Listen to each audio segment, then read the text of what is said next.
제가 그 작년부터 영천 역사박물관 전임 강사가 됐습니다.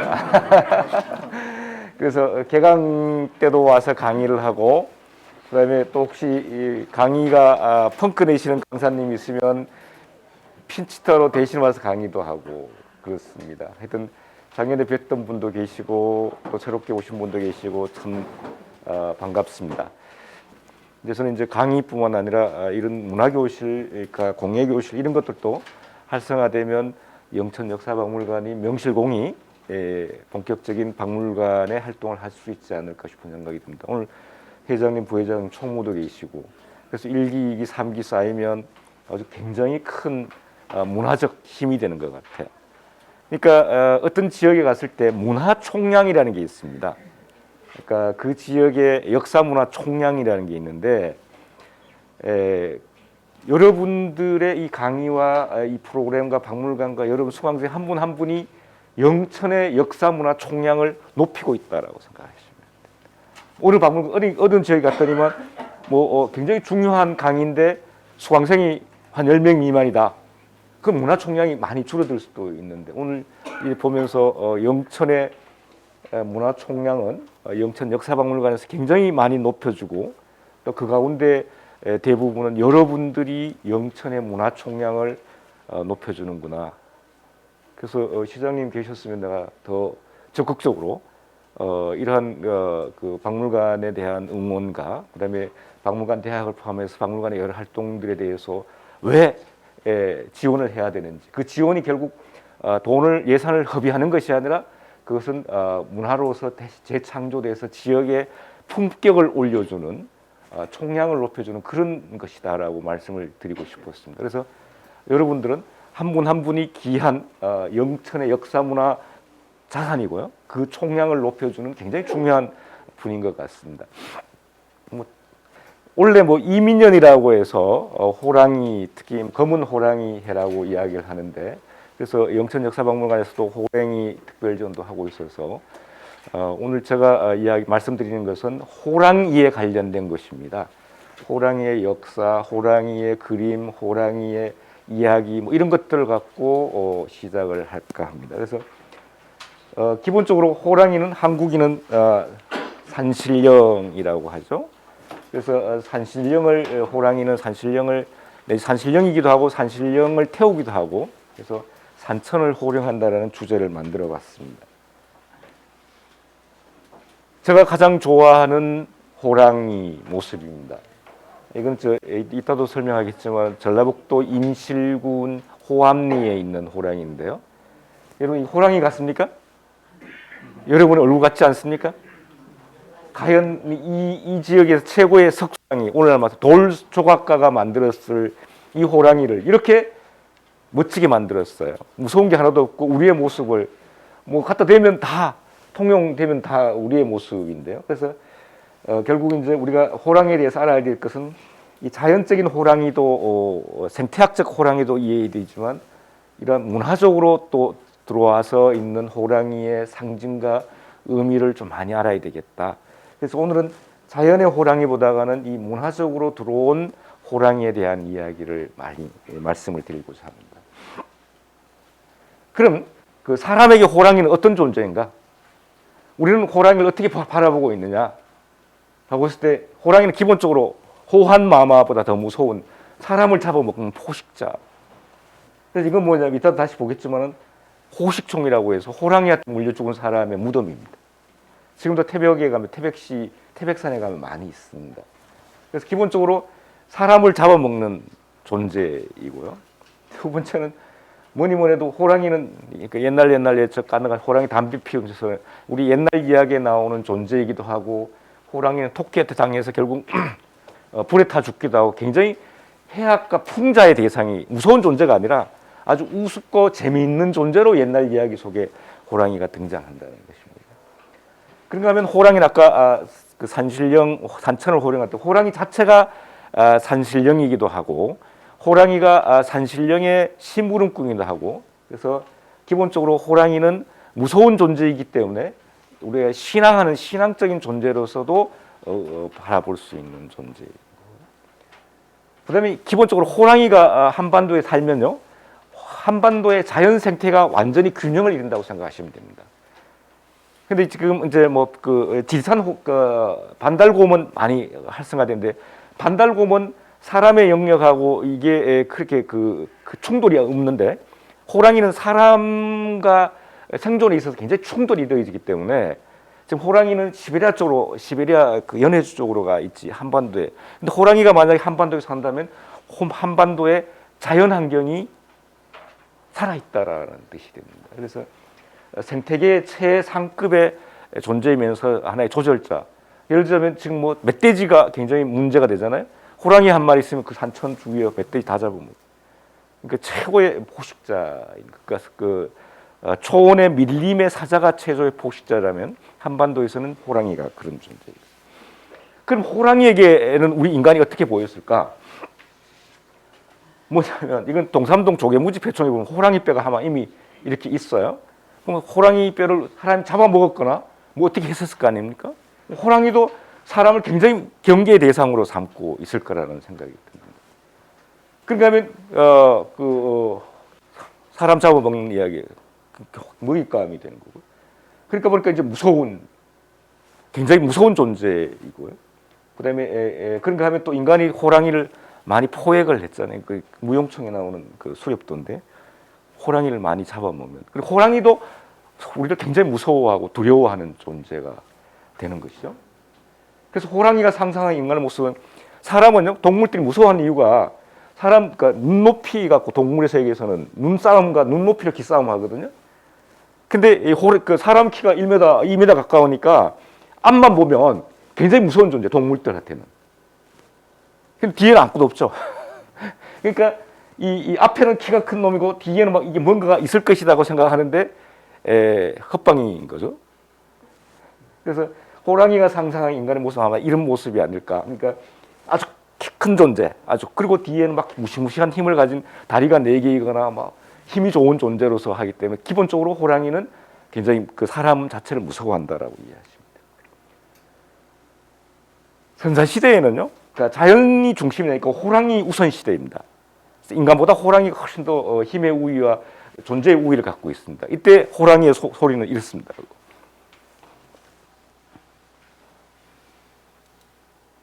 호랑이 소리 여러분 많이 들어보셨죠? 내가 지금 마우스 운영을, 이거 이제 막 자기 힘이 넘치는 호랑이 소리입니다. 한 번 더 들을까요?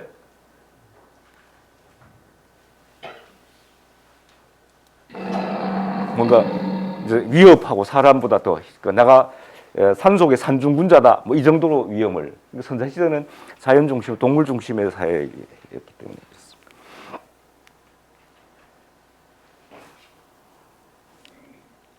그다음에 이제 역사 시대로 돌아오면 이제는 사람과 호랑이가 이제 대등한 관계예요. 그때 이제 호랑이 소리는 아까 으르렁거렸다면 이제는 우리는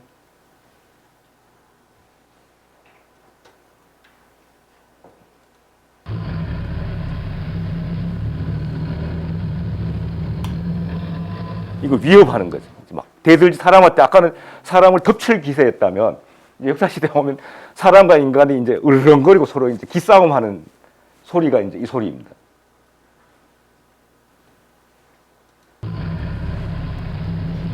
네.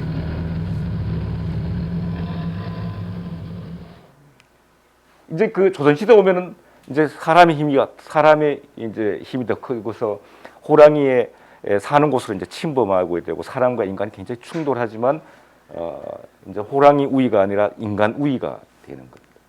20세기에서는 호랑이는 정말 작아졌고 이제는 한반도에는 호랑이가 살 수가 없는 존재입니다. 이때 이제 호랑이는 어떻게 됩니까? 씨름을 하겠죠?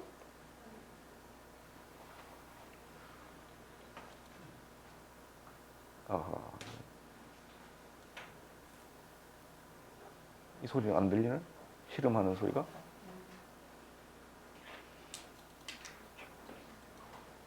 죄송합니다.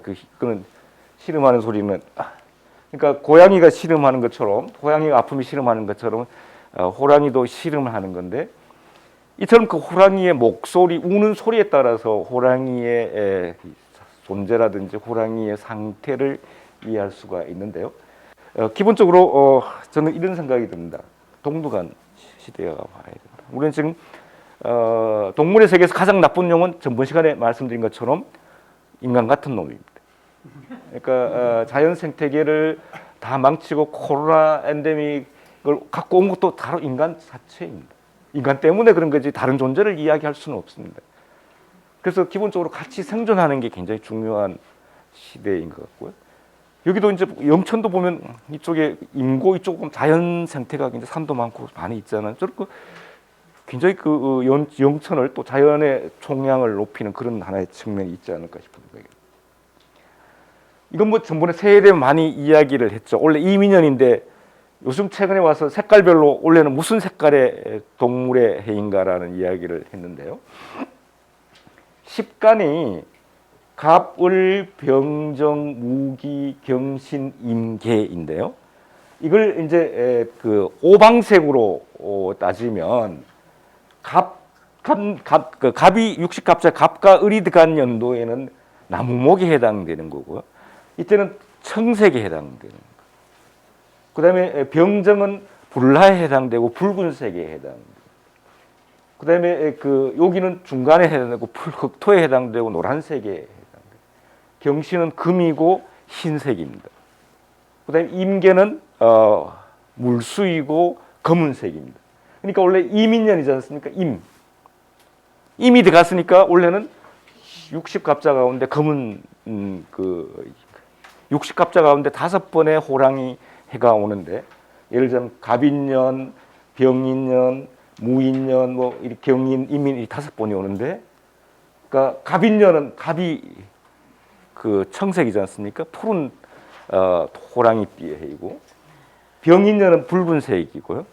그다음에 무인년은 노란색이고, 그다음에 경인년은 흰색이고, 올해는 임인년이니까 임이 검은색이기 때문에 검은색 호랑이띠라고 합니다. 근데 이거 큰 의미가 없습니다. 그러니까 우리가 뭐 띠를 갖고 사람의 운명과 팔자를 이야기할 때 뭐 여러 가지 이야기를 하는데 뭐 붉은 호랑이띠가 더 낫고 검은 호랑이띠 이런 내용들은 제가 가문한 탓인지 모르지만 아직 증거를 찾지를 못했고요.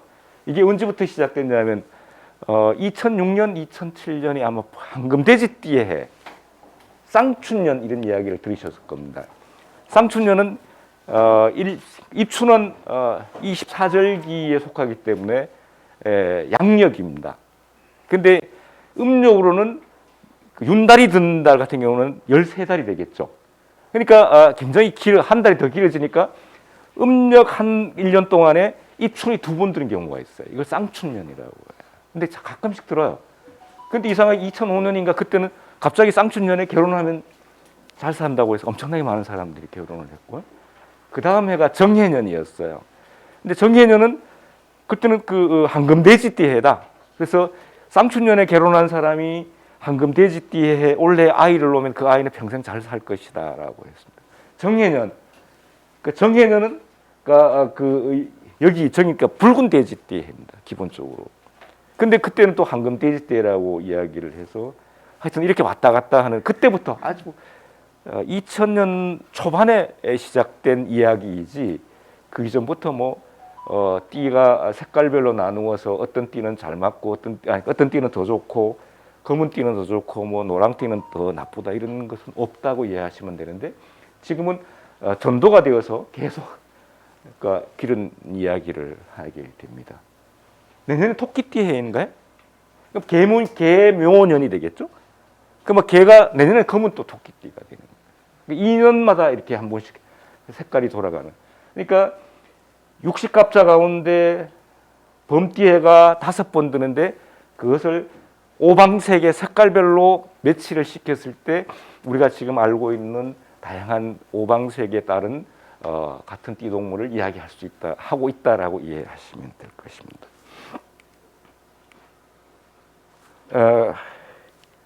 기본적으로 뭐냐면 우리 호랑이도 알아야 돼요. 생물학적 호랑이도 알아야 되고 이것이 문화적으로 어떻게 상징화되고 의미화돼서 옛날 이야기로 나오는지 이 민속 모형도 알아야 되는데 특히 호랑이 같은 경우는 이 가학 모형과 민속 모형 동시에 이해할 때 호랑이를 더 재밌게 이해할 수 있지 않을까 싶은 생각이 듭니다. 시베리아 호랑이입니다. 시베리아 호랑이가 바로 한반도에 살다가 결국 자연 환경이 안 좋아서 북쪽으로 해서 동북아시아에 연해주 이쪽에 사는 곳인데 호랑이 가운데 호랑이가 총 8종이 전 세계적으로 살았는데 그 가운데 4종은 멸종이 되고 4종이 살아 있습니다. 그 가운데 시베리아 호랑이, 그러니까 한반도의 호랑이는 북쪽에 살고 있고요. 그다음에 크기가 가장 커요. 그러니까 저 뭐 밑에 있는 뭐 호랑이 다른 그러니까 남아시아 쪽에 있는 호랑이는 좀 작아요. 근데 이 북쪽으로 갈수록 이렇게 큰데 숲풀 속에서 사는데 이렇게 색깔이라든지 생김새는 아마 최상의 모습을 갖고 있는 모습. 이게 그 에버랜드하고 서울대공원 호랑이 사이에 가서 찍은 사진들인데 하여튼 그 호랑이는 늠름해요. 누워 있는 자세만 봐도 뭐 이렇게 하는데 결국 호랑이는 같은 고양이과이기 때문에 고양이의 그 모습하고 성격이 많이 닮아 있어요. 그러니까 우리가 지금 호랑이는 만날 수 없지만 고양이를 많이 만나게 되는데 같은 고양이이기 때문에 이런 모습이 누워 있는 모습들. 그래서 우리가 요새 최근에 뭐 호랑이가 나타났다 했을 때 가장 먼저 하는 게 이 발자국 크기. 그러니까 고양이, 살쾡이 뭐 이런 종류가 같은 종류이기 때문에 발자국 모습은 똑같아요.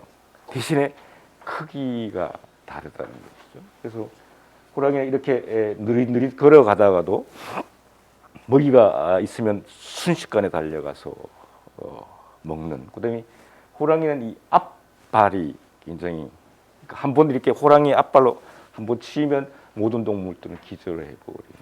그다음에 아까 보셨지만은 호랑이의 이 날카로운 이빨은 한 번 물면 안 놓는 그런 최상의 포식자, 아까 최상의 존재라고 말씀을 드렸는데 그런 존재인 것이죠. 이건 이제 서울대공원에서 이제 먹이 받아먹기 직전에 이제 막 관심을 가지고 있고 이제 먹이 먹는 모습인데 아까는 굉장히 늠름했는데 무섭게 화가 나면 뭐 이런 모습으로도 한번 얼굴 호랑이 소리만 들어도 모든 동물들은 도망을 가고 오줌을 찌른다고 하죠. 그런가 하면 또 우리가 헷갈리는 게 아까 줄범 시베리아 호랑이하고 그다음에 동북아시아의 그 표범하고 다릅니다. 종도 다르고 이 같이 이 합사도 안 되고 그 서로 간에 종 간 교류도 안 되고 단지 사는 곳이 이 그 동북아시아 쪽에 약간 겹치긴 하는데 두 존재가 서로 경쟁 관계는 아닙니다. 그래서 우리가 보통 한국의 호랑이 했을 때 특히 유물 속에 나타나는 호랑이는 아까 봤듯이 이런 줄범의 진짜 호랑이하고 그다음에 이런 돈범이라고 합니다. 동그란 돈, 표범. 이걸 서로 같은 사촌끼리, 형제, 가족끼리 이야기하는 그런 경우가 많이 있는데 분명히 호랑이와 표범은 생물학적으로 다른 존재이고 종간 교류도 될 수 없는 그런 존재라고 이해하시면 될 겁니다. 그러니까 우리가 지금 전체적으로 8종이 살까 옛날에 아시아에 8종의 그 호랑이가 살고 있었는데 그 가운데 카스피안 타이거라고 해서 이 중동 쪽에 있는 호랑이가 그 생존이 그러니까 사라졌고요. 그다음에 이 발리 호랑이도 사라졌고, 그다음에 사우스 차이나 호랑이라고 해서 남중국 호랑이도 사라졌고, 지금은 호랑이가 인도 벵갈 호랑이하고 인도 차이나 호랑이하고 스마트라 호랑이하고 아까 우리 계속 봤던 시베리아 아무르 호랑이 이 4종류만 지금 살아 있어요. 그런데 이쪽에 인도 차이나 수마트라 그러니까 호랑이들은 작아요. 이쪽에 시베리아 호랑이처럼 크고 늠름하고 이런 부분에 약간 형태가 작고 물속에서 가고 뭐 이런 등등이 있는데 하여튼 지금 호랑이가 총 8종이 아시아에 살았는데 이제 세계적으로도 마찬가지 세계적으로 8종이 살았는데 그 가운데 4종만 살아있고 이것도 곧장 얼마 안 있어 멸종 위기에 되어 있다. 그래서 지금 이 시베리아 호랑이, 그 아무르 호랑이가 실질적으로는 이 한반도까지 붉은색으로 표시가 돼야 되는데 산업화되고 한국 전쟁 이루어지고 살림이 항파되고 자연이 균형이 떨어짐에 따라서 이제는 이 위로 올라가게 되는. 그러니까 이 호랑이가 돌아오면 자연이 돌아오는 거다라고 이해하시면 될 것입니다. 근데 이제 우리 조상들은 그럼 이런 호랑이를 그림 속에 어떻게 표현했느냐라는 건데, 다양한 호랑이 그림인데, 여기 보면 호랑이 아까 보는 것처럼 이 호랑이는 지금 뭘 보고 웃고 있죠? 여도 지금 입 벌리고 웃고 있고, 어느 것 하나 호랑이 자체를 무섭게 표현한 것보다는 이렇게 사람의 감정을 이입시켜서 편안하게 호랑이 그림을 그려놓았다는 것입니다. 근데 그 가운데 이제 실제적으로 이렇게 맹호도 같은 경우는 실질적으로 호랑이의 직접적인 모습들을 많이 그려놓고 있는데요. 그래서 기본적으로 호랑이 그림은 보면 이렇게 민화라든지 전통 그림 속에 나타나는 아까 무서운 그 그림 조항박물관 있었는데 그 외에 나오는 것들을 보면 이렇게 굉장히 귀엽고 그다음에 그 해학적이고 굉장히 재밌게 그렸다. 그다음에 가끔씩 가다가 의젓하게 그렸다. 이제 그러니까 이 그림을 그리는 한국 사람들은 호랑이를 자연 생태 속에 살아있는 호랑이를 자기의 마음속으로 나타나서 한국 문화 속의 한국인의 모습으로 표현했다라고 이해하시면 될 것입니다. 이게 보면 뭐 어느 것 하나 무서운 존재가 아니라 재미있는 존재로서 나타나게 되는 것입니다. 아까 이제 호랑이인데, 호랑이는 이 수염이 굉장히 중요합니다. 여러분 고양이 수염 잘라버리면요 비틀비틀거리거나 이 쥐를 잘 못 잡습니다. 그러니까 고양이과는 이 수염 갖고 바람의 형태라든지 그러니까 이 주위 상황을 잘 맡아요. 그래서 요새는 그러면 안 되지만 옛날에 우리 어릴 때 고양이 수염 다 잘라버리면 고양이가 자 기능을 못하는 경우가 있었어요. 그런 것처럼 그 고양이과는 수염이 굉장히 중요한데 우리는 그런 건데 이 수염을 호랑이 수염을 호수라고 해요.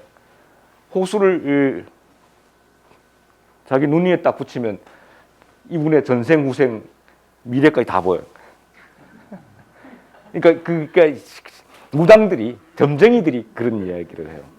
이 호랑이 수염을 눈 위에 딱 건지면 당신의 전생, 현생, 후생까지 다 보인다. 이처럼 이제 호랑이 자체가 영물인데 그 영물에서 최고 중요한 수염을 갖고 이제 이야기를 하고 있는 거예요. 실제적으로 그렇진 않고. 그래서 그 옛날에 그 무복의 위에 모자에 보면 이 호수를 장식으로 쓴 경우가 있어요. 최고의 장식품인 거죠. 근데 실제로 만져보면, 그러니까 살아있는 고양이 수염은 조만하고 막 부드럽잖아요. 딱딱해요. 그래서 그러니까 이 관념을 여기에 포함시켜 버려서 호랑이의 영험한 기운을 이어받는다라는 그런 뜻을 갖고 있다.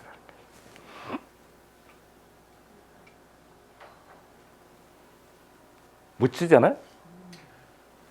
저런 그림 하나 그려놓으면 집에 나쁜 기운도 안 들어오겠죠? 무서워서. 뭐 부적도 중요하지만 이 그림 자체도 부적일 수도 있고. 사실 그 실내 인테리어가 기의 흐름을 관련되는 것이거든요. 집에 좋은 꽃을 갖다 놓으면 기분이 좋아지는 거고, 그다음에 자기가 좋아하는 미술 작품을 갖다 놓으면 또 그걸 보면서 가정에 저것도 그 운도 달라지는 거, 행운도. 이게 자체 부적인데 유물에 보면요 여기에 호랑이 이빨을 뭔가 고리를 만들어 놓았어요. 놀이개. 그러니까 요즘은 아프면 병원에 가면 다 해결해 주지만 옛날에 아프다는 것은 나쁜 귀신이라든지 나쁜 기운이 내 몸에 들어와서 내 몸이 이렇게 아프다고 생각한 거죠. 그러니까 우리 옛날에 어머니도 객기 물리기, 객기 물려 보셨어요? 예? 옆집에 가서 음식 잘못 먹고 오면 막 그 초강난이라고 하나요? 그 걸리면 우리 어머니들은 병원에 가는 게 아니라 그 죽하고 물하고 해서 칼하고 갖고 와서 막 지금 당장 안 나가면 이 칼로 널 쫓아져 버린다고.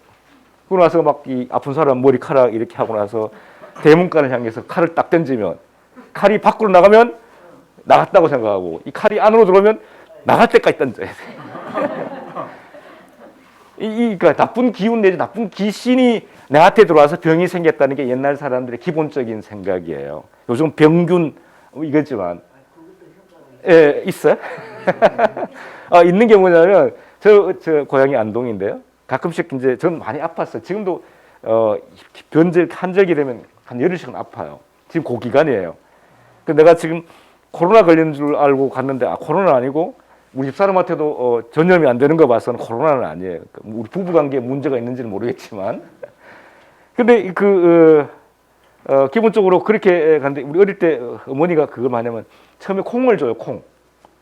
콩을 씹어 먹으면 콩은 빌 수밖에 없잖아요. 근데 다 하고 나면 또 콩을 줘. 그러면 콩이 고순 맛이 나면 나갔다고, 객기가 나갔다고. 이제 그런 것처럼 이 호랑이 이빨이 이 무서운 존재인 무시무시한 힘을 갖고 있고 이 무서운 존재인 호랑이 이빨을 자기 몸에 지니면 나쁜 기운들이 자기를 침범하지 못한다고 생각하는 거죠. 그러니까 이렇게 호랑이 이빨을 자기 몸에 지니는 놀이개로 갖고 있었던. 이게 놀이개 다시 또 나옵니다만은 이 호랑이 모습의 호자 전번 시간에 들어보셨으니까 알겠죠? 이거는 요광입니다. 남성용 요광. 이건 백제 군수리터에서 나온 호자이고 이게 연결돼서 조선시대까지 오는 백자 호자인데요.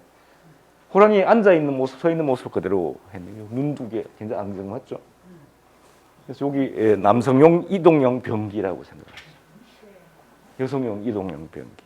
전번에 이야기한 것처럼 요새 뭐 플라스틱 흰색으로 이상한 거 병원에 갖다 놨는데 아파 죽겠는데 거기에 보일보락하니까 얼마나 송구스럽고 민망하고 싫습니까? 만약 이런 거 하나 한다면은 호랑이 잎에 내가 소변을 누르면 호랑이 기운을 받아서 나을 수 있겠지. 문화상품으로 병원의 문화상품으로 해결해도 참 좋을 것 같다라는. 예. 그래서 이런 호자. 이게 여성용 이동형 병기인데 호랑이 똥입니다. 우리 호랑이 똥은 민간 신앙에서는요 금주 술을 끊는데 굉장히 특효약이 있다라고 알려져 있습니다. 그래서 이제 얼마 전까지만 해도 이제 뭐 4시에서 3시, 5시 한 MBC에 무슨 여성시대인가요? 여성시대가 아니고 무슨 프로그램이 있었어요.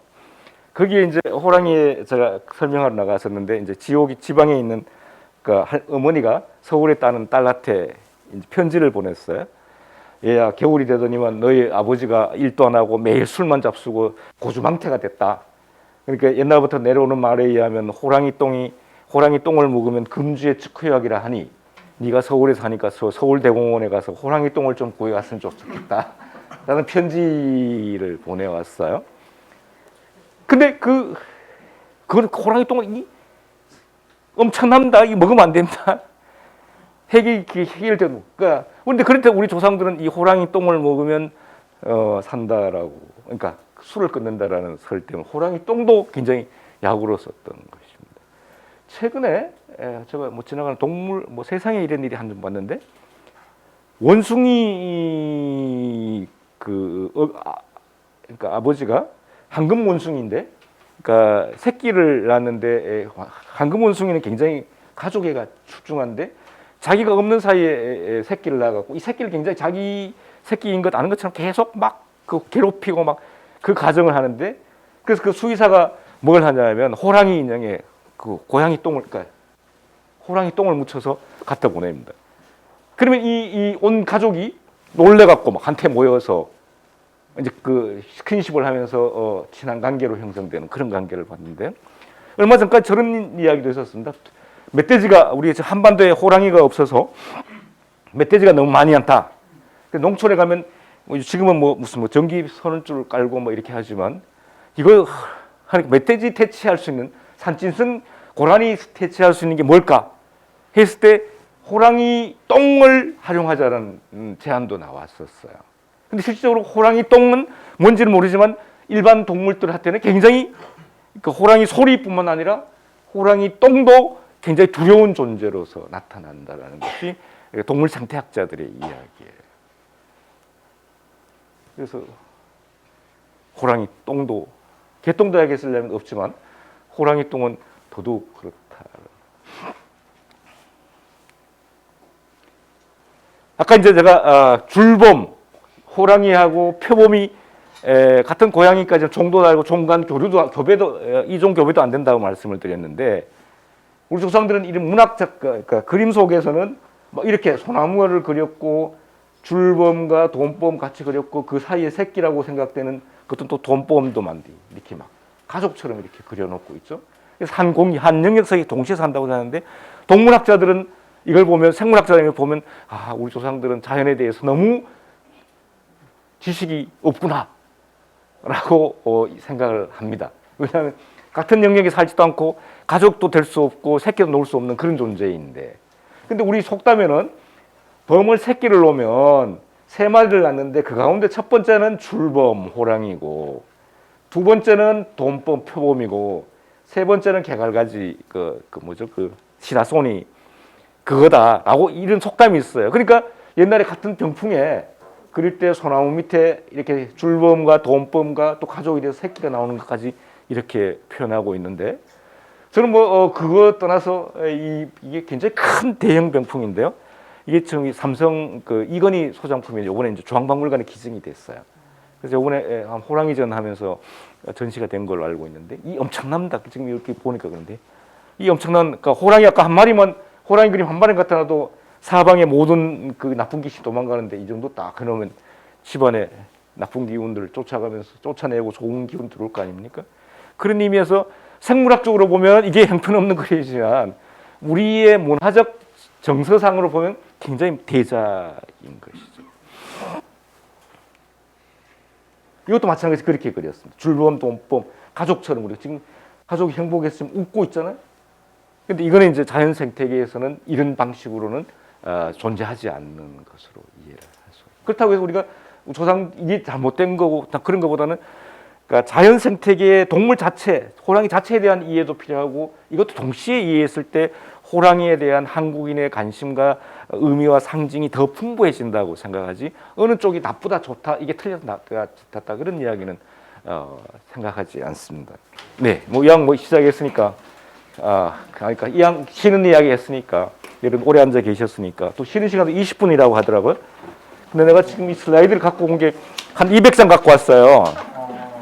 그래서 저장 같아서는 다음에 핀치타로 나올 때 다시 할 수도 있지만 오늘 될 수 있는 대로 많이 유물을 보여드리고 싶으니까 20분 후에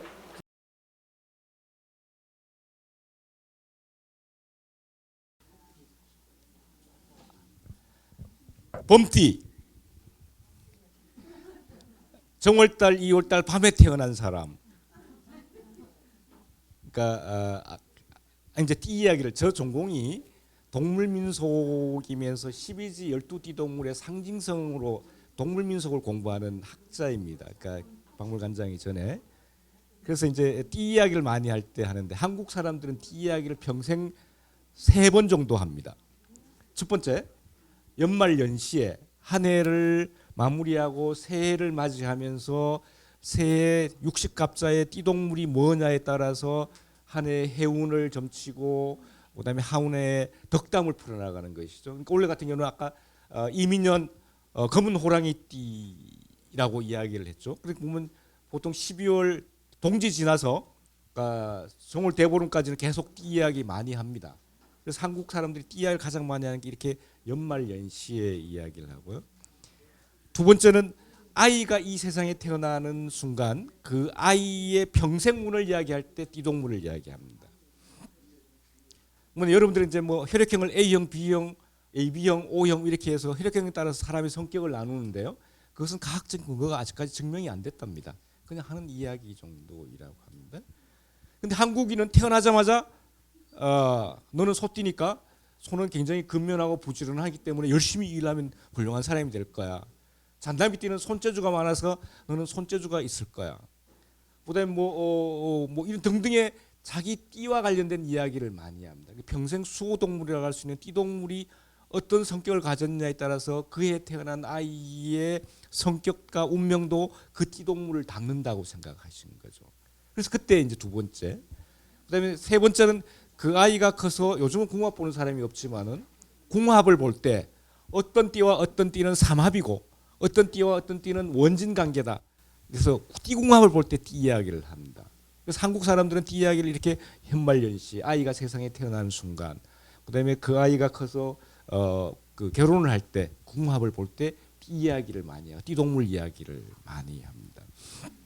아까 이제 범띠, 이제 그 정월달, 섣달 밤에 태어난 사람 손들어 보라고 했는데, 우리 이 그 옛 그 내려오는 이야기에 의하면은 범띠가 정월달, 섣달 밤에 태어나면 갓을 두 방에 건다. 그래서 정월달, 섣달, 범띠의 정월달, 섣달 밤에 그 귀한 손주가 태어나면 우리의 할매들은 삼을 가르면서, 삼 가른다? 탯줄을 자르면서 이놈의 바람기 어찌할꼬 라고 한답니다. 그러니까 이 아이가 이제 막 그 피투성인데 이 아이의 그 미래 그 바람기 어찌할것부터 걱정을 하는 이유가 바로 한국 사람들은 태어나자마자 그 평생 소동물과 띠동물이 어떤 상황이 있느냐에 따르는데요. 이 호랑이는요, 야행성입니다. 낮에는 자고 밤에는 굉장히 그 활발하게 움직이는 야행성입니다. 이거 오래 하면 또 이게 뭐 나쁜 거라고 해서 또 이게 문제가 되니까 다음은 넘길까요? 넘겨놓고 이야기할까요? 그 이야기 하려면 이거. 그다음에 그 두 번째는 뭐죠? 뭐 이야기하다가 나고? 밤에 야행성이라고 했죠. 제가 요새 저도 이제 퇴직을 3개월 놔두고 이제 3개월 남았어요. 월급 3번 받으면 이제 그 공무원 생활 그만두고 이제 집에서 삼식이 한번 그 7개월 8개월 전부터 삼식이 하고 있습니다. 그래서 삼식이 소리 안 들으려고 오늘 또 한 끼만 먹었습니다. 그래서 이제는 공무원 할 때는 대부분의 국민들을 눈치를 봐야죠. 왜냐면 공복이니까. 그다음에 이제 간장을 했으니까 사람들 다 이렇게 내가 어떤 행동을 하고 하느냐에 관심인데, 이제는 3개월 후 되면 나는 이제 한 사람만 눈치 보면 안 돼. 우리 어부인 한 사람만 눈치 보고 돼서 아주 편해질 것 같아. 호랑이가 야행성입니다. 근데 호랑이는 그러니까 그 동물원에 키워진 호랑이는 잘 먹기 때문에 그러니까 뭐 짝짓기를 자주 하는데요. 자연 생태계 호랑이는 잘 먹지 못합니다. 그러니까 우리가 자연 생태 호랑이는 있으면 많이 먹어서 배부르고, 배부른 호랑이, 그러니까 우리 여러분 그 호랑이한테 물려가 정신만 차리면 산다라고 하고요. 호랑이 보고 살아온 사람들 이야기 많이 듣죠. 난 호랑이를 봤는데 살아왔어? 라고 하는데 그 이유는 뭐냐면 호랑이 배부를 때 만난 거예요. 그러니까 그 사자라든지 호랑이, 아까 먹이 사슬 최정상에 있는 동물은요, 배부르면 바로 코앞에 먹이가 지나가도 안 먹어요. 그러다 배고프면 그때부터 슬슬 사냥을 하게 나가는 거죠. 그래서 여러분 동물의 왕국, 저 동물의 왕국 참 많이 보는데, 동물의 왕국만 밀림에 사자들이 막 한 가족이 다 보는데 옆에 잡으라, 그 뭐죠? 그 사슴 영양뿐만 아니라 얼룩말들이 막 떼를 지어서 옆에 같이 같은 공간에서 풀을 뜯고 있잖아요. 우리 생각에는 어떻게 저거 잡고 먹힐 건데 왜 저렇게 했지 하지만 한 자연 생태계에서는 저 사자 가족들이 포식을 해서 배가 부르구나. 그러니까 옆에 가도 된다고 느끼는 거예요. 그러니까 호랑이 잡아가도 먹혀도 정신만 사니까 호랑이 보고 살아온 사람들은 호랑이 배부를 때 만나. 다행히. 그러니까 지나가도 그냥 배부르니까 그냥 가라고 한 거죠. 근데 그 호랑이는 야행성인데, 야행성 그다음에 자연 생태에서는 그러니까 이 생식이 별로 뭐 막 배부를 때는 엄청나게 부르지만 또 배고플 때는 뭐 한 달 동안 먹이를 못 찾을 수도 있고. 그래서 1년에 한 번 짝짓기가 이루어지는데 그때가 정월달 섣달입니다. 그래서 실록에도 보면 정월달 섣달 밤에 인왕산에 호랑이가 많이 울어서 궁궐에 임금님이 잠을 설쳤다라는 기록까지. 그러니까 야생에 있는 호랑이는 짝짓기를 정월달 섣달 하고요. 야행성이니까 밤에 해야 하는 거죠. 그 시점에 태어난 아이는 이 호랑이, 평생 자기 소동물인 호랑이의 성격을 이어받아서 호랑이는 그 한 영역에 있는 숲끝 하나가 모든 암컷을 다 차지한다. 일부 다 차지해. 동물의 세계는 대부분이 그렇죠. 그러니까 그런 성격에다가 그다음에 정월달 섣달 발정을 했고 짝짓기를 시점이고 그다음에 밤에 태어났다. 그럼 호랑이의 그 에너제틱한 힘을 그 시간에 태어난 아이는 이어받는다고 생각합니다. 그러니까 3월 자르면서 이놈의 그걸 인간 세상에 대입시키면 바람기죠. 이름에 바람기 어찌할꼬라고 한다. 그래서 범띠 밤에 태어난 범띠는 가설 두 방에 두째 살림한다는 이야기. 그렇게 이제 우리 이야기하는 거예요. 여러분들은 뭐 띠가 무슨 띠인가요? 12띠가 다 있나요? 좋은 띠, 나쁜 띠 별로 없는데 요즘 와서는 뭐 좋은 띠, 나쁜 띠 많이 차지하더라고요. 따지더라고요. 그래서 뭐 전번에 황금돼지띠 같은 경우는 5만 명이 더 많이 태어났어요. 그럼 얘네들은 58년 게이트처럼 가면서 끊임없이 경쟁만 해야 돼. 차라리 말띠에 백말띠 안 좋다는 속설 때문에 우리 말띠에는 좀 꺼리잖아요. 말띠에 태어나면 사람이 아이가 적게 태어나니까 경쟁이 그만큼 없어. 말띠 이것도 우리나라게 아니라 일본 겁니다. 그러니까 우리나라 왕비 가운데 7명인가 8명이 말띠입니다. 그럼 우리가 그 옛날 사람들 육갑 더 잘 짚었을 텐데 요즘은 육갑 별로 짚은 사람 육갑 짚을 줄 아나요? 육갑하네. 그런데 옛날에는 다 그걸 더 우리보다 더 하는데 그래도 그 나라의 국모를 6명 내가 6명까지 찾았는데 6명을 말띠로 했다는 것은 말띠 싫어하는 이야기가 아니다는 이야기. 단지 아까 이야기한 것처럼 대여성띠로서 여성띠로서는 약간 거부감을 느낀 게 이 범띠하고 말띠하고 용띠 12지 12띠 동물 굉장히 크잖아요. 아까 이야기한 그 아이의 성격이 성정이 띠와 닮는다고 이야기했는데 전통적인 유교 사회에서는 여성은 다소곳해야죠. 그 막 큰 게 아니라 약간 해야죠. 그래서 아무리 못된 시어머니라도 양띠의 손녀를 낳아도 구박하지 않는다 하는 이유가 양띠는 다소곳하잖아, 순종적이죠. 그러니까 이것도 이제 근데 그래서 그런데 거기에 맞추다 보니까 조선시대 여성관으로 맞추니까 이렇게 큰 호랑이띠 해서 범띠가시네라고 말이 나오고 그다음에 그 말띠 뭐 그다음에 용띠 큰 동물을 싫어했던 거죠. 근데 요즘 같은 경우는 에너제틱하고 활발한 말띠가 훨씬 더 여성으로서는 굉장히 또 권장되는 거죠. 그러니까 띠에 대한 관념들도 상황이 다 달라집니다. 우리 요새 뭐 청와대 이전을 놓고 뭐 풍수각도 놓고 막 여러 가지 논쟁 벌이고 저는 뭐 그 풍수라는 자체가 잘못된 게 아니라 해석하는 게 시대에 따라 달리 설명할 수 있고 해석할 수 있는 거예요. 그러니까 띠도 마찬가지로. 그래서 이제 이런 범띠가시네라는 말이 나오는데 범띠가시는 거칠고 싸납다라고 이야기하는 이유가 그건데 이제 이것도 뭐 저는 뭐 이 험한 세상에 뭐 그 뭐죠 염소띠처럼 뭐 양띠처럼 뭐 자기 목이 비어가도 눈물만 떡떡 흘리는 그런 사람이 필요하지 않고 자기의 의견 활동을 할 수 있는 그런 사람이 필요한 거죠. 범띠끼리 만나면 부부간에 금실이 안 좋다. 아까 이제 어떤 선생님이 저한테 질문을 했는데, 그러니까 아까 호랑이하고 이 수컷 호랑이는 정말 무책임한 존재예요. 그러니까 그 정월달 석달 한번 발정을 하면 먹지도 않고 자지도 않고 일주일도 짝짓기를 하는데 그 짝짓기 하고 나서는 한 번도 자기 가족을 안 돌봐. 네? 그러니까 이 수컷 호랑이는 한 번 저렇게 자기가 씨를 퍼뜨리고 나서 그냥 헤어지면 자기 가족인지도 모르고 자기 새끼인지도 모르고 자기 좋은지도 몰라요. 그러니까 그런 의미인 거죠. 그럼 이제 새끼를 낳으면 우리가 범이 새끼를 놓으면 뭐 높은 벼락에 올라가서 떨어뜨려서 산 놈만 뭐 살려서 한 2마리 정도 키우 한 마리 2마리 키운다고 하는데 그것도 뭐 일리 있는 말인데 그게 아니라 그러니까 이 수컷이 떠나가 버리고 아무것도 혼자 새끼를 낳아서 새끼를 키우자면요 아무리 무서운 호랑이라도요 어릴 때는 늑대라든지 다른 동물 다 뭐 잡아 먹혀요. 그 어미는 먹이를 찾아 사냥하려면 새끼를 숲속에 감춰 놓고 먹이 사냥 갔다 오는데 그 사이에 새끼들이 많이 죽어요. 그러니까 낳는 거는 일반 고양이 일반 동물들 그 정도 낳아도 끝까지 성장을 성령체로 커진 것은 한두 마리 정도밖에 안 된답니다. 그러니까 늑대라든지 그 밀림 같은 경우 사이에나 이런 존재들이 호랑이 새끼를 잡으면 그때는 저거니까.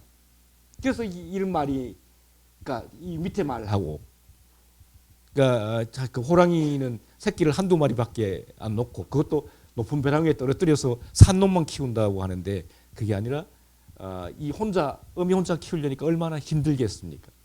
그래서 이런 말이 만들어요. 범띠라는 자 밤중에 남는 게 좋다.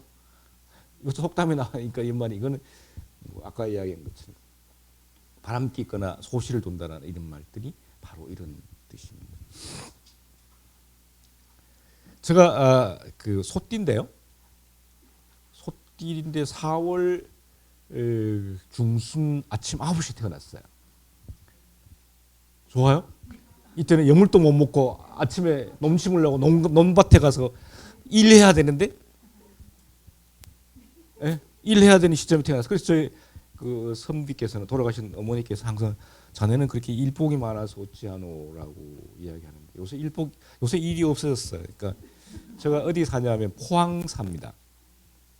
포항 신강 온천이라는 데가 있는데, 신강 온천 바로 뒤에 집을 하나 지어갖고 살았어요. 그래서 제가 안동에 30년을 살았고, 서울에 30년을 살았고, 그다음에 전주에 2년 살고, 나머지 언제 될지 모르지만 그 시간을 어디서 살까라고 했는데, 내가 안동이 고향인데 안동 들어가면, 고향으로 돌아가면 그 젊을 때부터 같이 활동을 하거나 뭐 기여를 했으면 환영을 받지만, 갑자기 어떤 놈이 튀어 들어오면 이 그 지역의 문화 코드와 그게 맞지 않은 경우가 많아서 요거 얻어먹는 경우가 많아서, 막 안동과 가까운, 왜냐하면 안동은 어차피 부모님 산소도 있고 선조들의 저것도 고향이니까 안동과 가까운 곳을 몇 군데를 점지를 했어요. 생각을 했어요.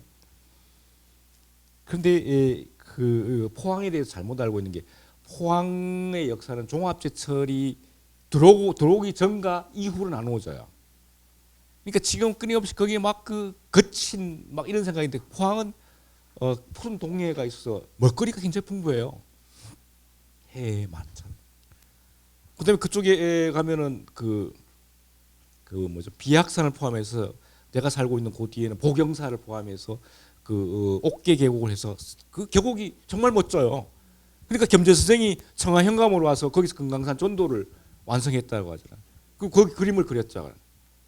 멋져요. 그래서 안동에 적당히 떨어져 있고, 그다음에 언제든지 나가면 해와 참소주 한 병을 먹을 수가 있고, 그다음에 산에 가서 운동도 할 수가 있고, 그래서 왔는데, 근데 해는 작년 1년 반 동안 억수로 먹었어요. 기회만 되면 먹었어. 저도 굉장히 좋아해서. 근데 한 2년 차 접어드니까 해가 이제 있으면 먹고 일부러 찾아가 먹지는 않는 정도. 우리 집사람이 전주가 고향인데, 이 사람은 여기 오자고 했을 때 따라온 이유는 뭐냐면 영덕 대게를 굉장히 좋아해. 원래 영덕 대게값만 해도 한 100만 원 들어갔어요. 딴 거는 뭐 이 사람 뭐 옷도 뭐 이거 사치 하나도 없는데, 대게만큼은 욕심이 많아서. 그래서 마지막으로 이제 올 4월 말 때면 대게가 어느 정도 끝난다고 해서 한 번의 기회가 더 남았는데, 가면 한 20만 원. 근데 그래서 영덕 강구에 왜 가면 막 되게 큰 거 그리는 거 있잖아요.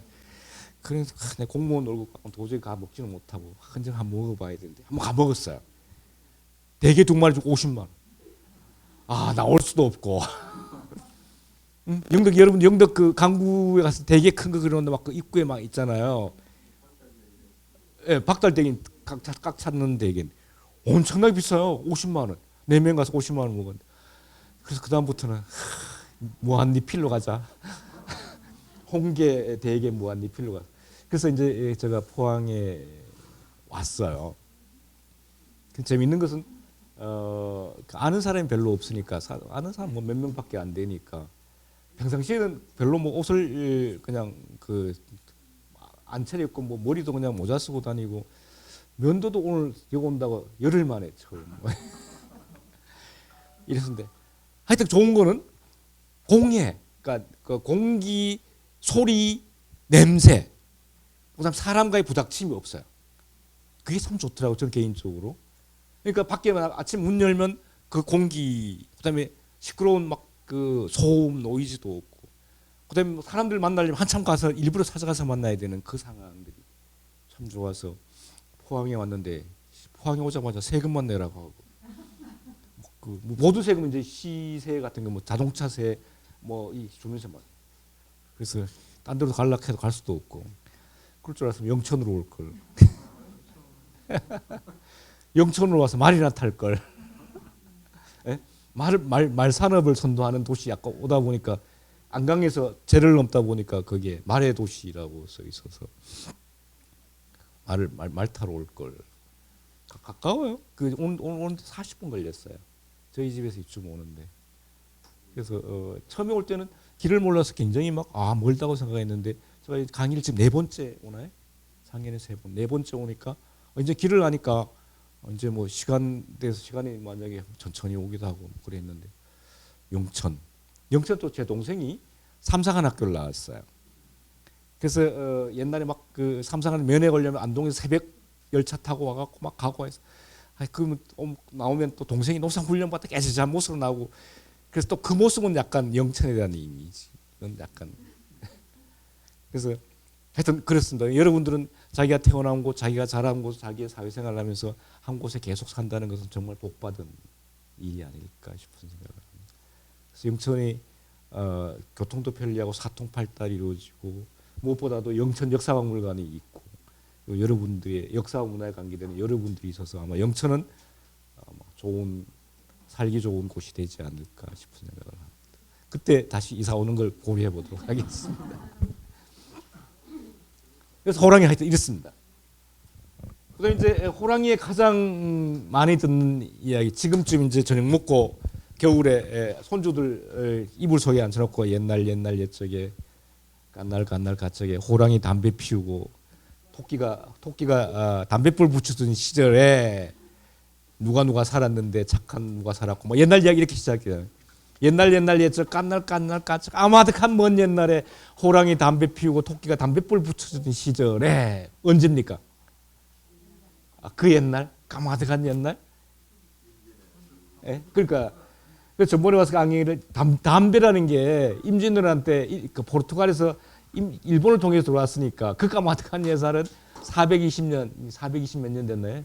1592년에서 하니까 420 뭐 몇 년이 됐는. 근데 우리는 그 이야기를 이렇게 그림으로 표현하는 건데요.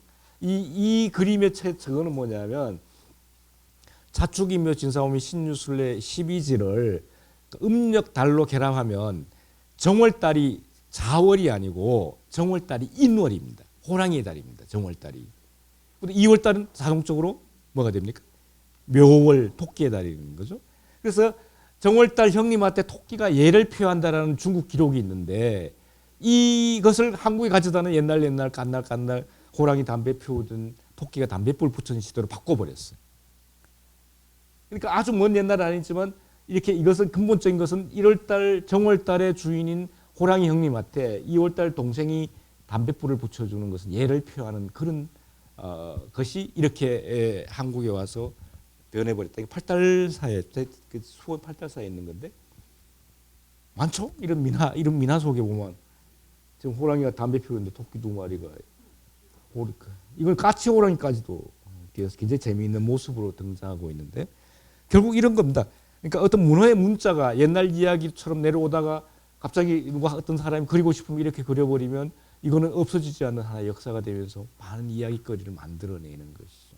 그래서 오늘 또 오다 보니까 뭐 인문학을 통해서 뭐 힐링한다고 해서 많이 TBS 대구 교통방송에 올 때 뭐 인문학 강의를 하면 인문학에 대한 이야기를 하면서 주로 하는 건 철학 강의를 하고 계시더라고요.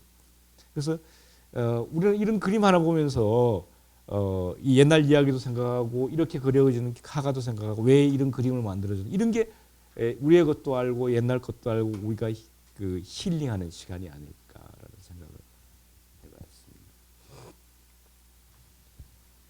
뭐 호랑이의 한반도와 호랑이 역사라고 했을 때 구석기 시대에 동물들 가운데 이렇게 했는데 더운 지방에는 이런 동물이 있었으면 약간 온대기후에 호랑이가 있었다라고 뭐 동물학자들이 이야기를 하는데 이거는 뭐 그때 호랑이에 대한 발굴 이렇게 안 됐기 때문에 잘 모르겠고요.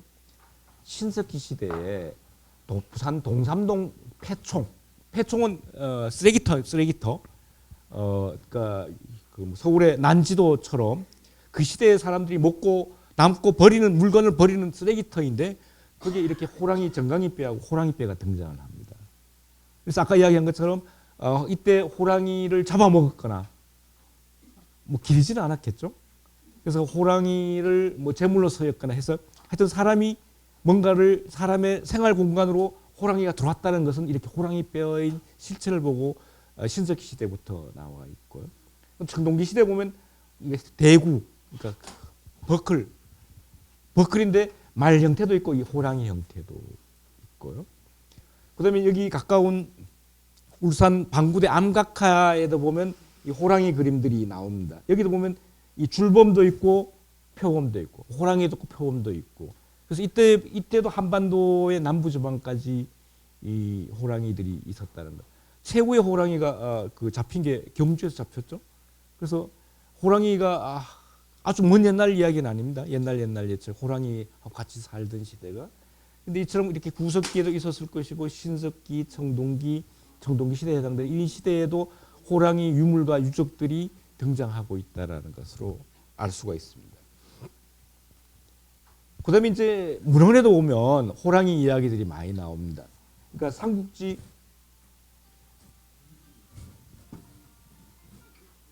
삼국지 위지동리전이라고 해서 고대 중국 사람들이 이 한반도의 사람들을 기술한 기록들이 있습니다. 그다음에 이제 후한서에도 보면 동이열전부터 보면 그러니까 그때 중국 사람들이 한반도의 동쪽에 사는 사람들이라는 기록이 있는데 거기에 보면 제호이위신 호랑이를 신으로 생각해서 제사를 지냈다라는 기록.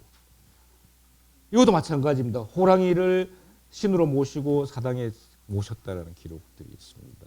이처럼 봤을 때 그러니까 우리가 이제 호랑이의 나라 한국이라고 하는 이유가 바로 이렇게 고대 중국 문헌에도 동이족을 이야기하면서 호랑이를 신으로 모셨다는, 즉 산신으로 모셨다는 그런 기록이 아주 고대부터 있었다는 것으로 알 수가 있습니다. 그다음에 삼제도회 중국 사람들이 한 건데, 그러니까 군자 나라에는 군자 나라가 여기에 있는데 그 사람들은 의관을 정제하고 있고, 그러니까 칼도 차고 있고 흡기도 하고 있는 사람들인데, 예, 동물들을 먹는다. 근데 큰 두 마리를 항상 양쪽 옆에 큰 두 마리를 놓아두는데, 근데 이 사람들은 서로 양보하기를 좋아해서 싸우지 않는다. 그런데 호랑이와 이 포범으로 하여금 또한 이 서로 양보하는 것을 알게 했다라는 기록들이 있고 이런 그림이 있습니다. 그래서 호랑이에 관련된 이야기하면 이쪽에 호랑이는 군자지구, 군자의 나라, 그다음에 호랑이를 이렇게 일찍부터 좋아했다라는 것들을 알 수가 있습니다. 어르신들 가셔야 되니까. 예. 어르신들 이거 잊어버리면 안 돼. 밤길 살펴가십시오. 네, 네. 그래서 이런 기록들로 와서 그러니까 호랑이의 나라 한국 맞다라는 이야기고요. 그래서 호랑이는 이렇게 산중군자, 아주 천천히, 호랑이 잘생겼죠. 그다음에 몸매도 좀 멋있잖아요. 날쌔게 막 달려가서 먹이 먹는 거 정말 멋지지 않아요? 그래서 산군자, 산의 힘, 산의 산신령, 산중 영웅으로 이야기가 돼서 아까 이야기한 것처럼 아마 그 시대에 간통하면서 호랑이와 관련된 이야기가 있고, 그래서 2018년 평창 동계올림픽 때 수호랑 1985년 할 때 그 호돌이가 한국을 대표하는 세계 최고의 축제에서 상징 동물이 됐다는 것은 우연이 아니었다. 호랑이 나다다. 그러니까 인도에는 코끼리, 뭐 각 나라마다 상징하는 동물들이 있습니다. 근데 한국은 뭐니 뭐니 해도 호랑이가 한국을 상징하는 동물이 되었다라는 거예요. 뭐 당군신화에 호랑이 나와 있는 이야기는 뭐 여러분 잘 아실 거고, 그러니까 호랑이가 한 마리 있었는데 이게 그때 호랑이 한 마리하고 곰 한 마리가 있었는데 사람 되고 싶어서 했는데 호랑이는 참지 못해서 사람이 못 되는 이야기. 근데 또 재밌는 것은 백제 견훤조에 보면, 여러분 견훤이 경상도 사람인 거 알고 있나요? 내가 그 전주에서 2년 동안 가 있는데 전주에서 최고로 치는, 그러니까 전라남북도의 최고로 치는 존재, 특히 전주에서는 견훤입니다.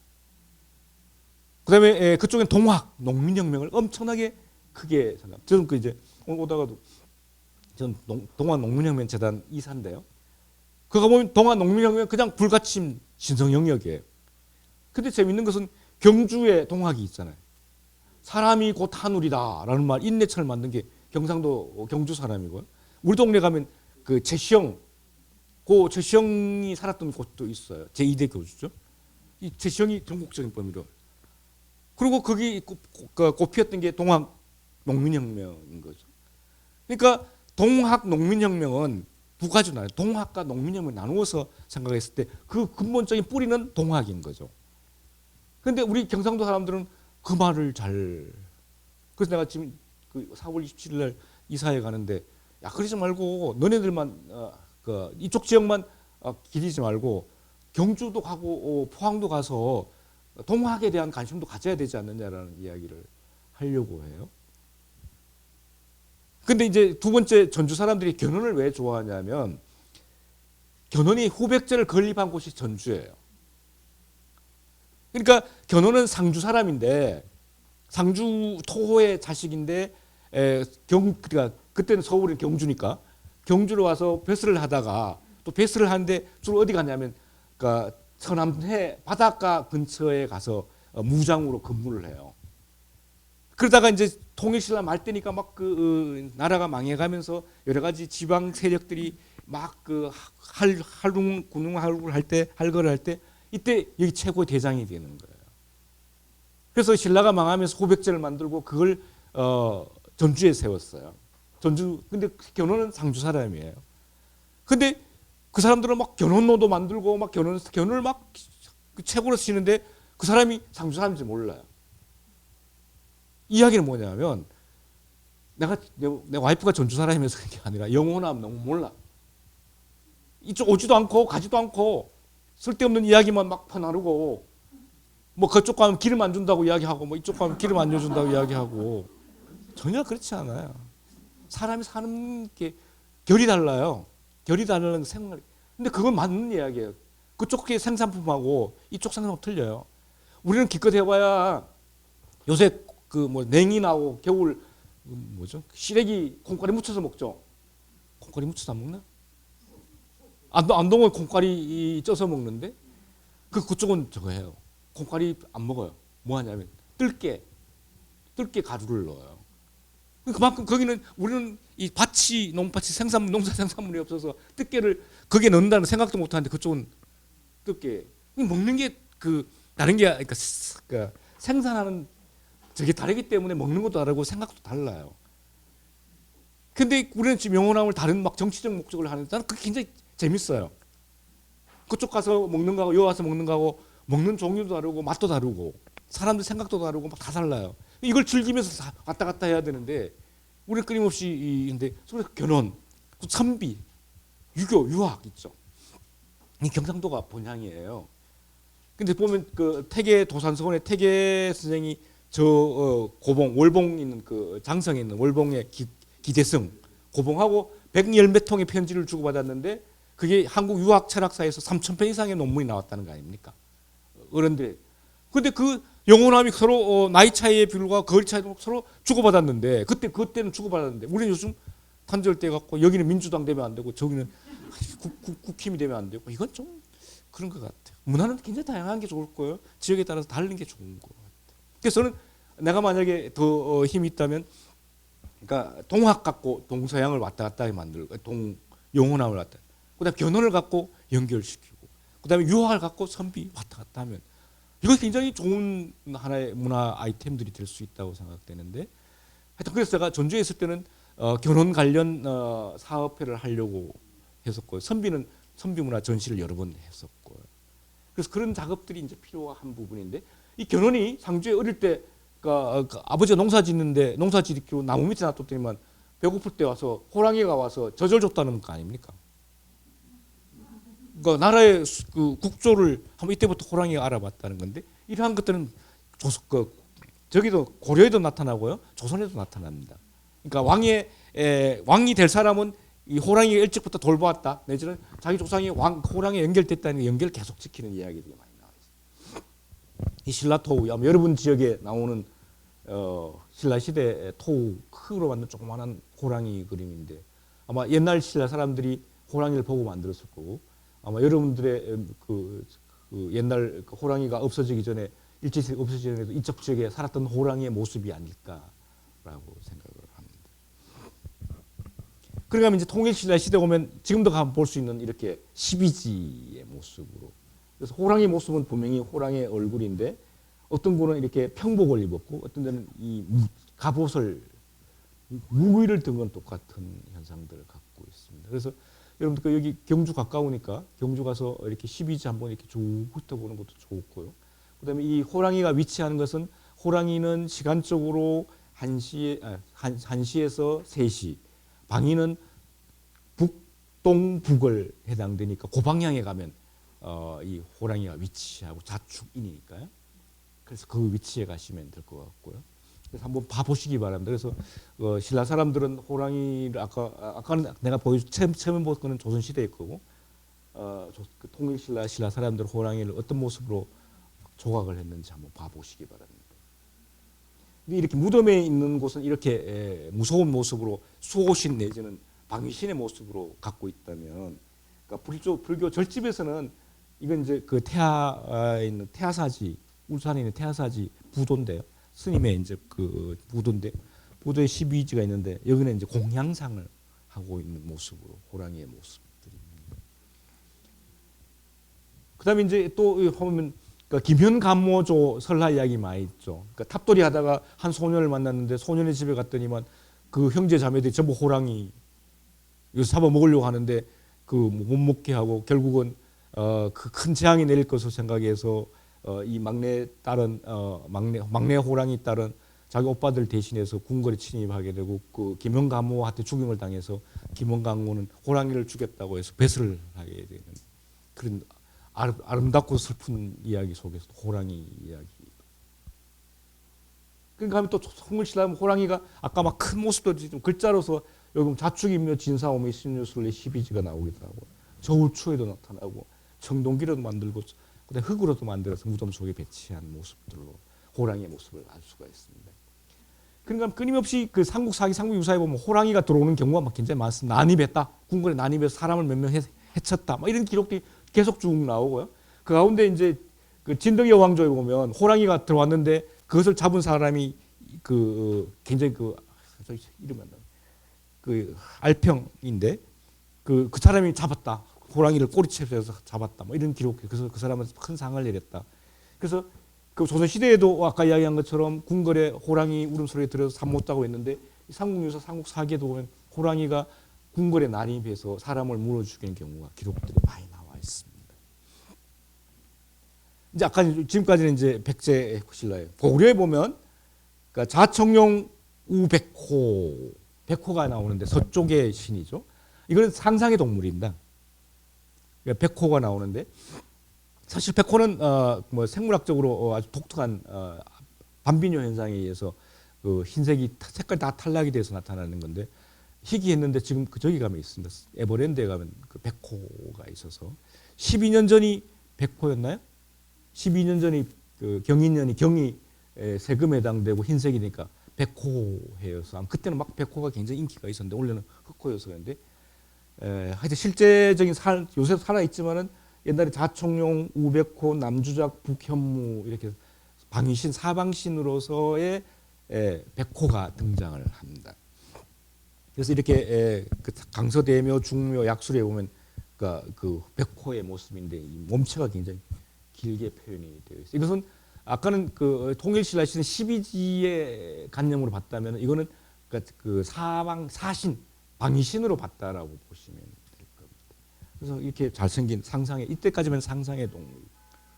그러면 이제 무용청 수렵대 보면 아까 이야기한 것처럼 그때는 호랑이도 사냥감이었던 거죠. 이게 너무 지나쳐서 일제시대 때 이후로 호랑이는 한반도에 사라지게 되는 거예요.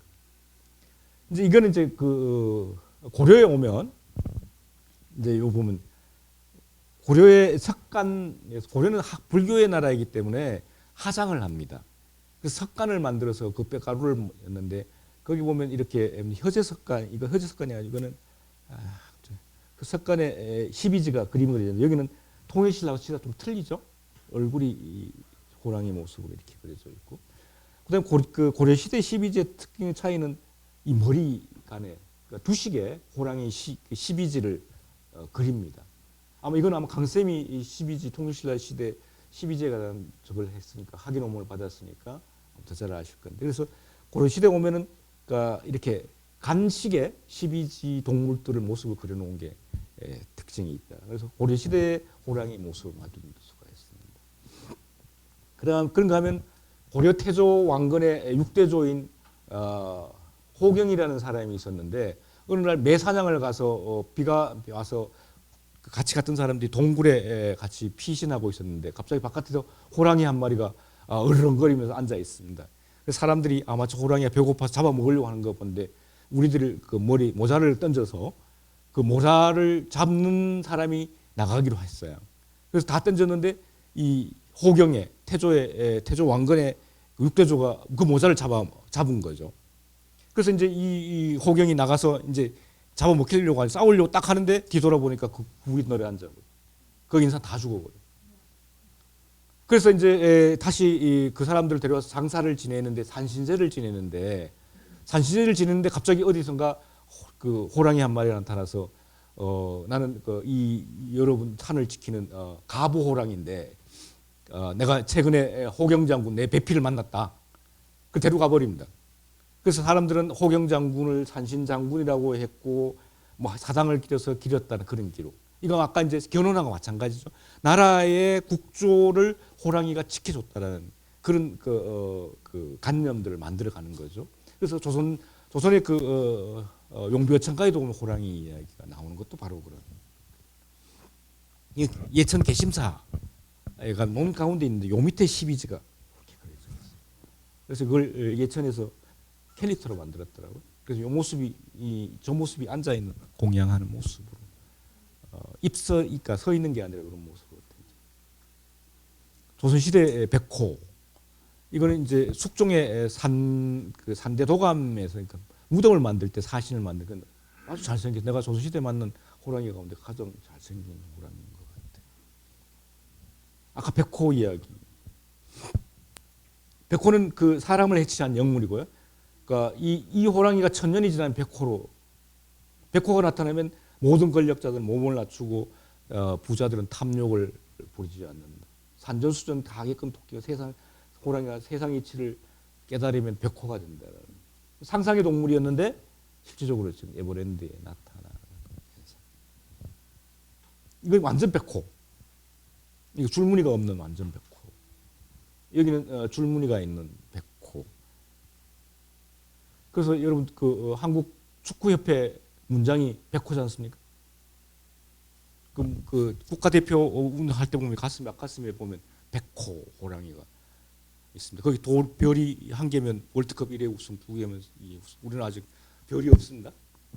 그래서 카타르에 지금 가서 16강이라도 가면 다행이라고 생각하는데 이건 이제 그 불하에 보면 탱하에 보면 이렇게 12지의 모습들이 통도사에 있는 거고 이건 만봉 스님 작품이고 이거는 이제 김만희 민화 작가의 작품들인데 큰 흐름은 그러니까 색깔로 표현했다 뿐이지 통일신라 시대 12지의 모습, 동물의 얼굴과 사람의 모습과 무기를 잡고 있는 모습들은 아직까지 그대로 이어져 내려오고 있다는 것들을 알 수가 있습니다. 이게 표충사 명부전 12지 최근에 만든 그림이더라고요. 이건 그 박찬수 선생이 만든 모가 박찬수 선생이 만든 거. 이건 그 곡성산가 거기 가면 다리에 12지가 있어서 그래서 12지의 모습은 뭐 전국 곳곳에서 만날 수 있는 모습, 호랑이의 모습. 그래서 호랑이의 나라 호돌이와 수호랑이 나타난 것이 우연이 아니다. 이런 역사적 그 흐름 속에서 한국을 대표하는 호랑이의 나라 한국이 바로 이 수호랑과 호돌이가 그 전 세계의 축제에서 대표적인 동물이 됐다라고 이해할 수가 있어요. 옛날 이야기는요, 아까 영웅 호국신을 지켜주는 존재이고요. 호랑이 자체가 효자이거나 효자를 도와주는 역할을 합니다. 그래서 자기가 그 아들이라고 생각하고 밤마다 사슴 한 마리씩 그 부모님한테 잡아주는 옛날 이야기. 그다음 그 효자가 심효살이 3년 동안 호랑이 타고 왔다 갔다 했던 이야기. 호랑이는 효자를 굉장히 좋아합니다. 그다음에 이제 호랑이는 기본적으로 그 무서운 존재니까 없애버려야 되는 징치의 대상이 되기도 하고. 그러니까 하면 그 한 번에 많이 잡아먹고 입만 벌리고 눈 감고 입만 벌리고 있으라고 해놓고는 저 가서 불질러 갖고 갈대 속에 붙어 죽는 아주 우스꽝스러운 호랑이 이야기. 이런 식으로 옛날 이야기 속에는 나타나고 있다. 까치 호랑이 그림 가운데 가장 많은 게 까치 호랑이 그림입니다. 그러니까 꼬치 호랑이 그림은 일단 호랑이가 있고요. 그다음에 소나무가 있고 까치가 있고 이 세 가지가 들어가면 까치 호랑이입니다. 이걸 리우메에서 갖고 있는데 내가 봤을 때 까치 호랑이 그림 가운데 최고 멋진 그림인 것 같아요. 잘생겼죠? 그다음에 이것도 리움 작품인데 여기도 보면 영지 비슷한 게 있어서 하여튼 여기는 까치가 두 마리가 있고요. 까치 실제적으로 그 에버랜드하고 가서 까치 사진을 찍었더니 까치가 호랑이에 친한지 알아보려고 찍었더니만 있더라고요. 이건 이제 약간 도식화된 호랑이 모습인데 이 호랑이는 많이 보시죠. 그 저런데 상표 같은데 상표. 여전히 호랑이와 한데 우리 조상들이 어떻게 생각하냐면 호랑이는 산신 또는 산신의 심부름꾼, 신의 심부름꾼이라고 여기고요. 까치는 소식을 전한다. 깊은 소식을 전하는. 그래서 까치가 신의 뜻을 호랑이한테 전하면 호랑이는 행동대장으로 나서서 그 건성징악을 하는 그런 존재. 그래서 이 까치 호랑이 그림은 깊은 소식을 전한다라는 그런 뜻을 갖고 있는 것입니다. 그다음에 이제 소나무가 장수의 상징이어서 장수와 깊은 소식을. 그리고 정초에 이 까치 호랑이 그림을 벽에 그려놓음으로써 붙여놓으면서 그 정초의 새로운 좋은 소식을 전하는 그런 의미로서 까치 호랑이 그림을 그렸던 것이죠. 그래서 제가 또 그냥 있을 수 없어서 동물학자한테 물어봤어요. 까치와 호랑이는 친한 관계인가? 그 다음에 호랑이는 왜 소나무 밑에 있는가? 세 번째 까치는 왜 나뭇가지 위에 있는 거는 뭐 누구나 새는 그러니까. 그랬더니만 재밌는 이야기가 나왔어요. 뭐냐면 그 까치는요. 아까 백두산 호랑이 아까 이야기한 추운 지방, 눈이 많이 내리는 지방에서 한다고 했는데 겨울에 이동하기 위해서는요. 그 큰 숲보다는 그 소나무가 자라는 중간 정도의 숲이 있는 게 눈이 안 쌓인답니다. 그러니까 솔숲 사이로 그 시베리아 호랑이들이 활동량이 이동 통로가 되는 경우를 봤다라고 이야기를 해요. 그다음에 이제 까치와 호랑이를 친하냐라고 했더니만 이런 이야기를 합니다. 옛날에 호랑이 사냥꾼들이 호랑이를 사냥하러 갈 때 호랑이를 찾는 게 아니라 하늘에 떠다니는 까치까마귀를 찾았다. 그러니까 까치까마귀가 주위에 빙빙 돌고 있으면 이 근처에 호랑이가 있다라고 생각합니다. 이제 그 이유는 뭐냐면 우리가 그 동물의 왕국에 하이에나가 먹고 가면 그러니까 사자가 먹고 나면 하이에나가 먹고 그다음에 독수리가 와서 먹고 막 새들이 와서 먹고 가지 않습니까? 그런 것처럼 그 숲속에서 호랑이가 사냥을 하고 난다 쓰레기가 생기면 제일 먼저 달려드는 게 까치랍니다. 까치는 자기 쓰레기를 호랑이 입장에서 쓰레기 청소지만 먹는 먹거리가 있기 때문에 거 와서 하는 거죠. 그래서 그런 이야기를 합니다. 그래서 이런 거 보면은 우리 조상들은 그냥 황당한 이야기를 그렸는 게 아니라 까치와 호랑이는 이런 관계일 수도 있겠고, 그다음에 소나무와 소나무 숲에 호랑이가 살 수도 있겠고, 그다음에 까치는 기본적으로 반가운 소식을 전하니까 이런 의미가 모여서 결국 이렇게 이런 그림들을 만들. 이 김홍도 그림인데 엄청나게 커요. 저 크기만 해. 걸개 그림인데요. 이거 보고 있네. 이 호랑이 보고 와, 막 금빛 호랑이가 막 살아 있는 것 같이. 이게 막 이렇게 접혀져 있죠. 내가 1991년도에 처음으로 학예사가 돼서 그 중앙박물관 지하수장인 것 같은데 이게 펼쳐지기 시작하는 거예요. 와, 나 이거 하나만 봐도 박물관에 온 저게 되겠다 했던 건데 정말 잘생겼어요.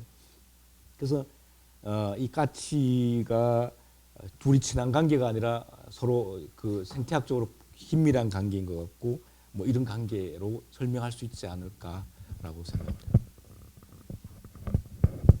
끝날 때 됐습니까?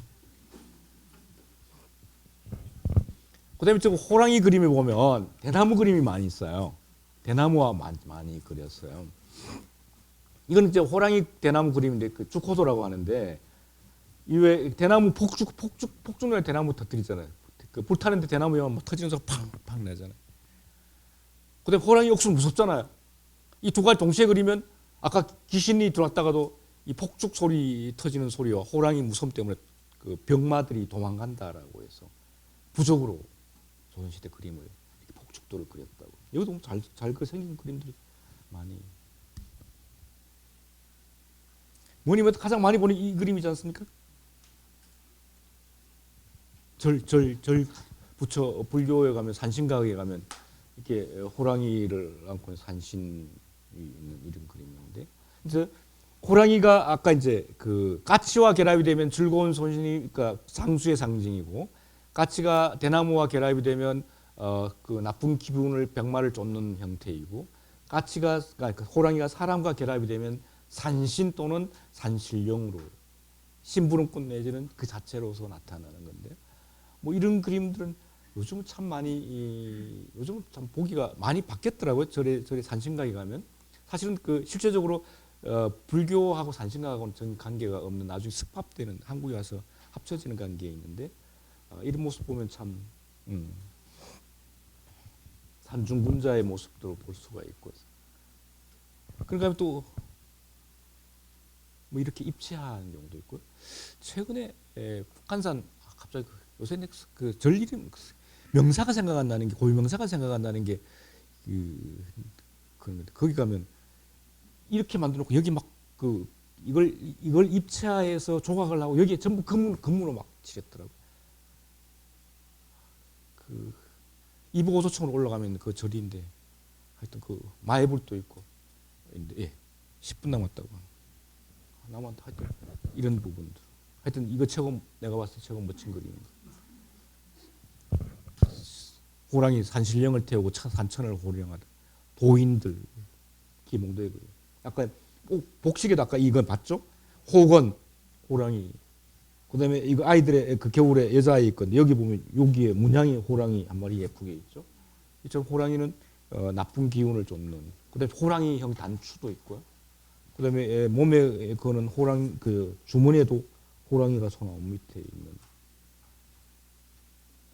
아까 이야기한 호랑이 손톱, 발톱, 이빨 갖고 이 놀이개를 만들어서 몸에 지니고 다니면서 나쁜 기운 쫓는 이 발톱. 이거는 뭐 너무나 잘 아는 갑옷에도 호랑이. 그런가 하면 호족반, 뭐 호족반, 구족반 아니고 호족반 밖으로 나와요.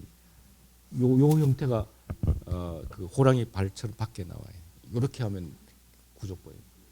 근데 뭐 여기는 무슨 어떤 이유인지 밖으로도 호랑이 그림을 그려서, 이건 아마 이거는 뭐 그 신앙적인 제물을 바칠 때 그런 거. 이건 재미로 누가 만들었는지 빨래방망이에 호랑이 그림을. 집에도 호랑이 많습니다. 호랑이 돌지 말라고 그 침이 해당되는 그 용마루에 호랑이, 기와에도 호랑이 그리고요.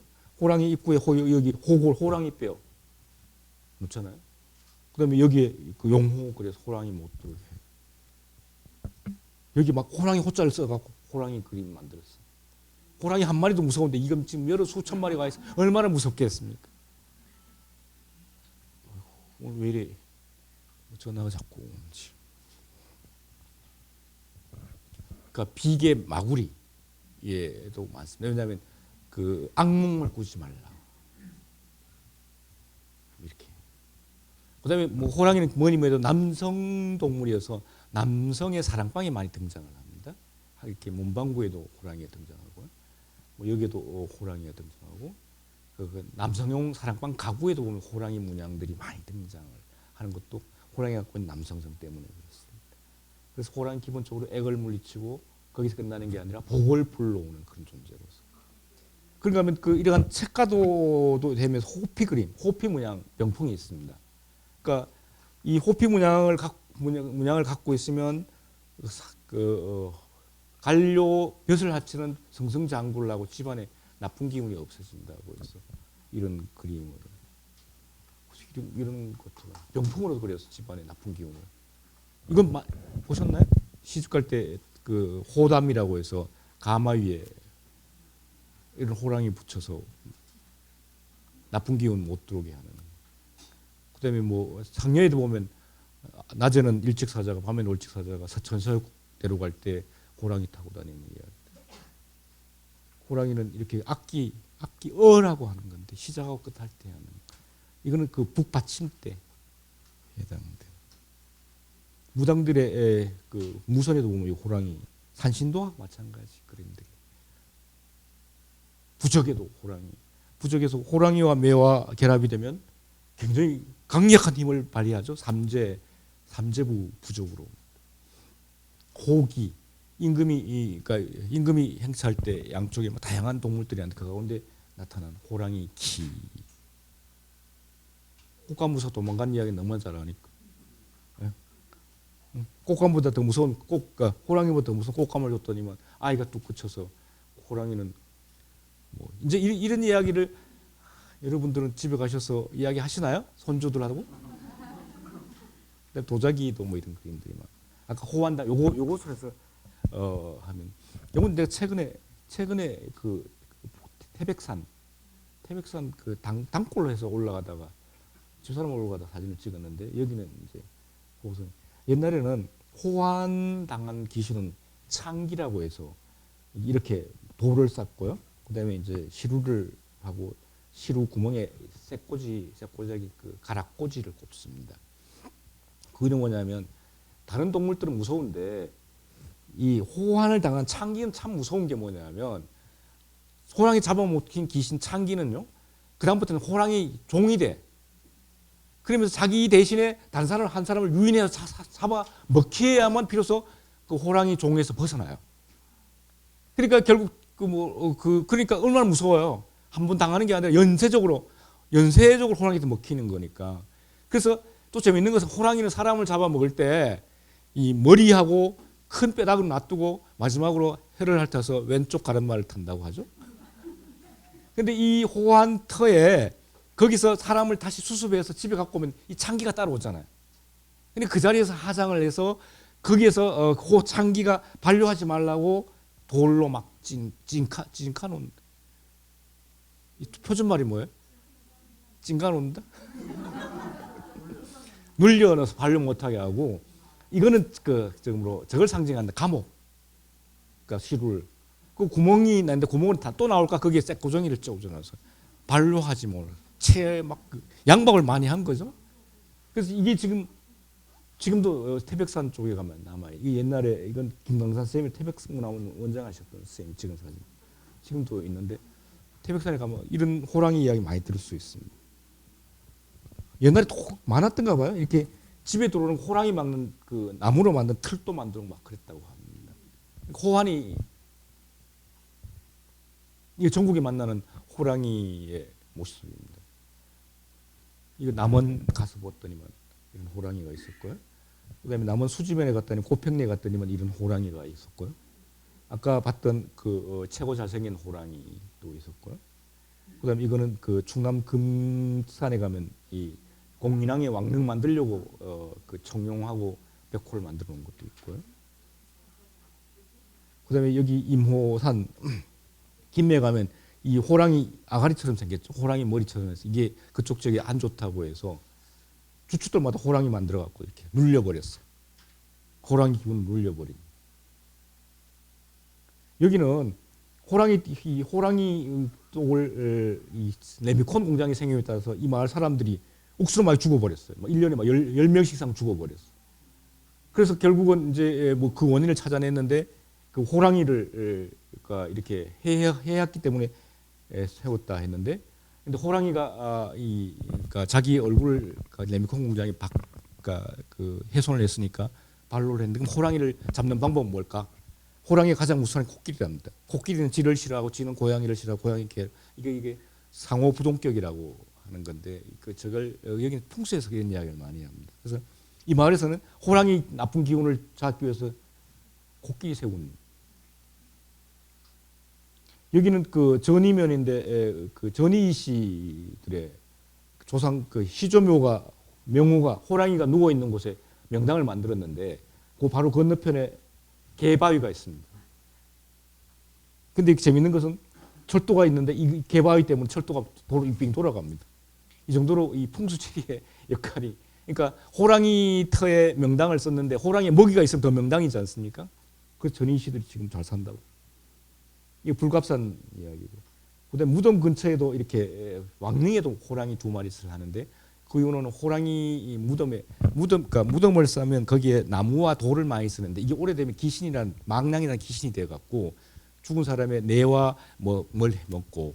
근데 이 망랑이라는 귀신이 무서워하는 게 호랑이하고 전나무. 그래서 무덤 주위에 소나무, 전나무와 호랑이를 가는 것은 그 망랑이라는 귀신을 쫓기 위함이다. 뭐 이런 아까 결혼 이야기. 근데 효자 이야기. 뭐 그 효자 박태성 효자가 있는데 옆에 그 호랑이 무덤까지 만들어주는 이야기. 이제 갈수록 이제 이거 뭐 최근의 이야기. 호미곶에 가면 호랑이. 옛날 우리 다닐 때 토끼꼬리였는데 그 대학에도 가면 고려대학교 용기, 결단, 민할, 위험의 상징 호랑이 고려대학교 상징.